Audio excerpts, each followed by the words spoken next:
Hier, on vous parlait de manque criant de places en garderie non subventionnées. Des parents qui sont prêts à payer très, très cher même pour faire garder leur enfant. Mais cette pénurie a aussi d'autres conséquences pour les parents et pour les entreprises. Il n'y en a pas de garderie, il n'y en a pas de place. Pas facile à trouver. On dirait qu'une place pour un enfant de moins de 18 mois à Québec, là, c'est comme le Saint Graal, c'est impossible à trouver. Faute de place en milieu de garde, plusieurs milliers de parents, principalement des mères, sont obligés de travailler moins et donc de gagner moins d'argent. J'ai diminué mes heures, je suis à 3 jours semaine, donc moi je suis aide à domicile.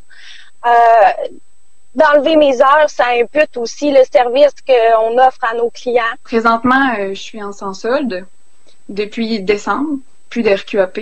J'ai réussi à trouver une place pour septembre 2022, mais je retourne travailler en septembre 2021. Alors, j'ai 1 an où est-ce qu'il va falloir que je m'arrange, là. Cette situation nuit grandement à l'économie de la province, selon la Fédération des chambres de commerce du Québec. C'est pas seulement un impact social, c'est un impact économique très fort, entre autres, évidemment, sur le recrutement de personnel, le taux d'absentéisme dans les organisations, mais aussi sur l'attractivité de certaines régions. Donc, si on a des régions où on manque de place en service de garde, ça rend l'attrait de capitaux plus difficile. 1000 milieux de garde familiaux ont fermé leurs portes dans la dernière année. Pour s'attaquer au problème, Québec lancera dès avril des consultations. Éventuellement, partout au Québec, avoir des programmes de formation qui sont adaptés, de plus courte durée, en alternance travail-études, pour mieux répondre aux services de garde à l'enfance, pour mieux répondre aux besoins d'éducateurs et éducatrices. On espère que ce sera des consultations qui seront rapides et efficaces et on aimerait ça y participer.